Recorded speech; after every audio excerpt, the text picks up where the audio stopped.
the kind of person, I am driven. I had said when I took my test, I came home, I will never forget the moment, because obviously, you go in there, you're all alone, and you come out and there's no one to celebrate. I went straight to my family at home and I said to my kids, Mommy passed the test, and 1 year from today, our life it's not gonna be the same. Our life is gonna change. Because I said, failure is not an option. Honestly, it was my race. It wasn't anyone else to tell me where distance I had to go. No one was telling me what pace I had to set myself at. I literally just said, this is what I want to do, and I'm going to be successful, because failure was not an option. And no matter what that looks like for you, as long as you have that drive, as long as you have that in you, it's gonna come natural to you. And one of the ways that I envisioned when I first became a realtor was like I was running a race, and everybody's running their race. And if you ever have joined or signed up for like a marathon or a fun run or anything like that, there's different levels, right? So in real estate, I just felt like that was my focus.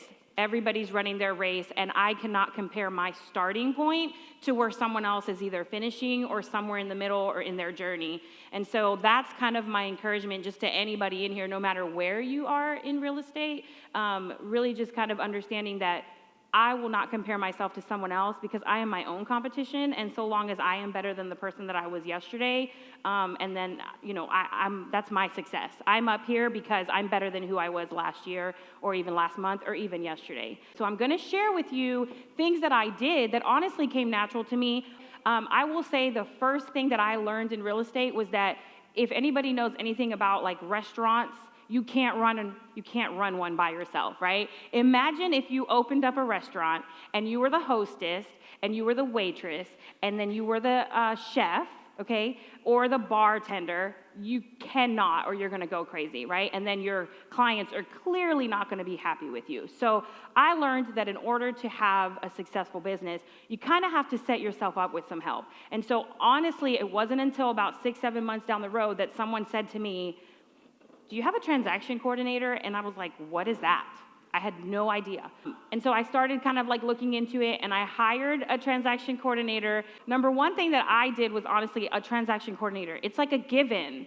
And honestly, if you didn't know this, you have a transaction coordinator, they take care of everything for you compliance-wise, and then you pay them when you close on the deal. So it's honestly the best thing ever. Now, another suggestion that I had, and I know for a while I fought with this, okay? Someone told me to hire an assistant. Now, this was myself. If you don't have a family and you're not, like I'm chauffeuring to dance and to band, and I'm chauffeuring to soccer, and sometimes all three within like 2 hours, okay? If you have the time, then this is maybe not for you. But for myself, I needed an assistant. But I knew that that was gonna cost me money. And obviously, one of the first things that you know when you start, it's like people tell you to invest in your business and you'll see the return, but that takes a leap of faith. Everybody knows that, right? So my sponsor in EXP, who's actually my best friend, she had said to me, like, just find a mom. Find another mom who just wants to be at home with her kids and is really good, like, clerically, and just kind of ask her to maybe take some stuff on. And believe it or not, it was a client turned friend that I mentioned to her, and she was like, I would love to help you, Linette. You don't even have to pay me. Of course, that wasn't the case. I paid her, okay? And if you want an idea of what that looked like, honestly, if I'm driving around, because I'm in North Carolina, so it's very rural, so I go up to 1 hour and 20 minutes from my home. So if I have a client that texts me like a screenshot of a home that just hit the market, and the market's hot, so you gotta be on it now, I would just forward that to her and send her a voice memo. Everything with her is voice memo. Hey, I need the MLS. Can you screenshot it and send it to me? Send me the agent's phone number. And she would just go ahead and send me everything that I needed, so I didn't have to log into the MLS and do it myself, right? Honestly, my production skyrocketed. It gave me so much time back.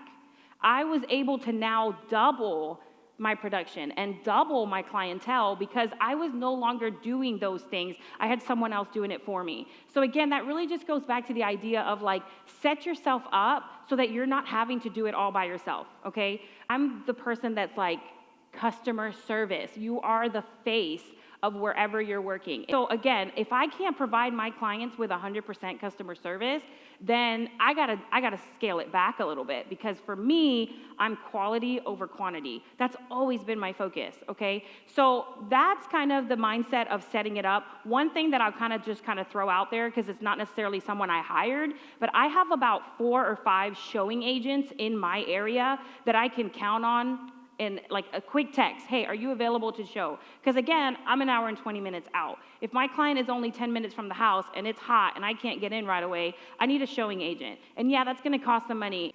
I've been working with this client for a while, and then Friday night, he's from Georgia, he's like, I'm driving up tomorrow and I wanna see these 2 homes, and I'm like, I'm in Charlotte, you know? So immediately I'm like, no worries, I'll schedule it right now. And I let him know, I'll meet you, or I scheduled it for 1:30.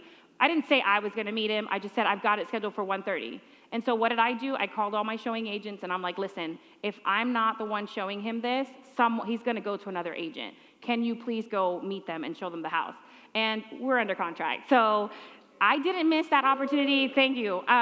Honestly, you all know, if you're out of town and you don't set yourself up, that's when your buyer is going to be serious about buying a home. It's just, it never fails, okay?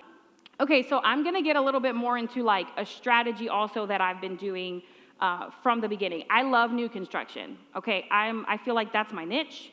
I help so many young families. I like to explain to them, obviously your first conversations, well, not your first, but when you get to know your client, you really know their needs, right? You really know, what are we working with here? Because in a market where we are now, how creative of an offer do I need to make? And so really, it's not that I guide them that way, but I give them the scenario. We look at pre-owned and we look at new construction. And then the same way, if you have a listing, you know, you show them your profit, okay? Then I kind of do the same thing with buyers. I show them with your new construction home, this is everything you're getting, this is what it's out of pocket. And then with a pre-owned home, you're bidding against something you have no idea what you're bidding on, but let's say this is your best offer, this is what you're coming out of pocket, okay? So sometimes people can see that benefit. So all that to say is, I do a lot of my lead generation through Facebook Marketplace. I have never paid for a lead. Now, but I've figured out a way to share on Marketplace, and it works for me, okay? There are some things that obviously I can tell you guys to watch out for, but just kind of give you an idea of what this looks like for me. I have relationships with sales reps and listing agents with new construction. I just started with, I don't know, in my area, H&H Homes is now Dream Finders, so in my area, that's one big one, or D.R. Horton. Now, I've become really close, like colleague-wise relationship with them, and I'm constantly asking them for their inventory, because I also don't want to share something that's no longer available. So I want to know their inventory, and I want to know what's back on market. I love back on markets. Okay, so I'll take a picture. Obviously, we know we always have to ask to share, right? We're asking to share our listings, or even with EXP, I always like to send a message, and all that looks like is, hey, this is Linette Reyes with EXP Realty. I would absolutely love to bring you a buyer on your listing. Would you be okay if I share that on my social media? And 9 times out of 10, it's yes, please make my phone ring. I love to hear that, okay? So what I'll do is I share that front picture of the home on Marketplace, and then in the description, you're not gonna put the address, okay? You're just gonna get to the point, because what you want is just enough information so that they know, oh, this is exactly what I'm looking for, but not so much information that they don't have questions. You want them to come to you, okay? Always in that Marketplace, I put myself as the buyer's agent and my phone number and my email, and then obviously you're gonna put the listing agent on there. However, never share their contact, okay? If they dug deep enough, they could get it, but you don't wanna make life that easy for the other agent, okay? Now, here's some tricks that I've done. I love touring new homes. Now, I have a 15-month-old who I strap on my chest, and he goes with me to every showing, just about. And so I love new construction, because obviously I could just, you know, I don't necessarily have to like entertain. So what I do is I go to just see a house by myself with my baby, not actual buyer. And I tour and take videos of it. It doesn't have to be super formal. I love all the videography stuff that I see out there. That's not me, okay? I've got my Android. Sorry, iPhones. I love my Android, and I walk around with that thing, and I have learned each floor plan for, let's say I'm focusing on Dream Finders. Then I go tour each plan, and I load them to my Dropbox. So So I have a Dropbox for the Wayfair. I have a Dropbox for the Prelude. I have a Dropbox for the Freelance. I have each one in a Dropbox. And so what I do is when someone messages me about that new construction home, instead of saying, I can show you that tomorrow, I can put it right in front of their face right now, because I go to my Dropbox and I grab and I share my link, and then I go over to the message and say, you know what, I've got this floor plan in a virtual that I just did a few days ago. This is just to give you the feel of the layout of the home. If this is something you like, I can find it for you anywhere in and around Fayetteville. And usually, that gets the conversation started. So I just do not want to forget to tell you guys this. If you start to do Marketplace and you get a message that says, can I call you? Can we talk in person? Will you give me a call? That's a scam, okay? I'm saving you a lot of time and heartache because I've been doing this a little bit. Don't fall for that, okay? Just ignore them, or obviously just kind of message and see if they're a little bit more interested, or no, we're good to chat here. But the first thing I normally do when they do that is I go to their profile and just see, how long they've been on Facebook, if they actually have history, okay? So that's just like my words of the wise for you guys. Don't waste your time on the ones that say they want to call you, okay? Now, that being said, social media, okay? As far as TikTok and Instagram and Facebook, we're in 2023. Okay, I'm getting leads off TikTok. I'm not paying for that, but I've just kind of built my, my videos. I do all types of videos. I'm over here momming. I'm sharing recipes. I'm just taking a random picture of a road, just whatever it is. There's so many things you can share on TikTok. And here's the thing: I take those the new constructions, and I share them on TikTok. Okay. And then I'm putting Fort Bragg Realtor or new construction or incentives, like all your hashtags, they're gonna find your people, okay? So what I can do, and I have done, if I have the tour, I can actually take that link from TikTok and I'll actually post it to my Marketplace. So I never share my Dropbox link on Marketplace. I feel like I want people to ask me for that because it's more so individual videos, and sometimes I'm talking in them, versus a TikTok is really just like you're putting music over, and they can just see a quick tour, okay? But that way I'm giving them all different options in case they didn't want to message me and I didn't send the Dropbox. So I pretty much shared everything that I've done to help me in my success. I know that I told you the 19 transactions. I shared in my video. I doubled that in the second year. So just last year, I did break over $205,000. I still am like, how did I do it? It was easy to me because of what I'm doing, okay? I get chills talking about it because I found what I love, and I found it in a way that I can do it in my sleep. Don't pick something up today from someone that is too complicated for you. Okay, just make it your own. Take what you can and turn it into who you are, and find your way to put your drive, your passion, and make it easy for you. Because don't they say that when you do what you love, it's no longer work, right? And for me, I'm the words of affirmation person. Like, that is my love language. And this client that I just told you I got under contract while I was in Charlotte, and I said to him, I am so sorry, Caesar, that I was not there to meet you for the first time in person. And when we finished and we got him under contract, and I kid you not, $2,000 down, like 2.5% closing costs, they're giving a 2-1 buy down free. And I was like, give him a fridge and give him blinds. And he got it all. And he said to me, you get a 5 out of 5, Linette. And I was like, put it in writing. I love when my clients, obviously, you know what I mean? Like, that keeps us going. I don't need all the quantity of clients in the world. But for me, I changed his life. I made a difference. That was enough for me to know I'm doing something right. And again, the proof is in the pudding. So the last thing I'm going to leave you guys with is I'm going to tell you to pick a number between 1 and 10. Just keep it in your head. Okay. Now, whether you're new or you've been doing this for a while, you know we're all a part of realtor pages on Facebook, right? And sometimes we hear of people that are like, I've been doing this for so long and I haven't had a closing, or I've only had one closing. And to me, obviously to everybody, there's a problem there, right?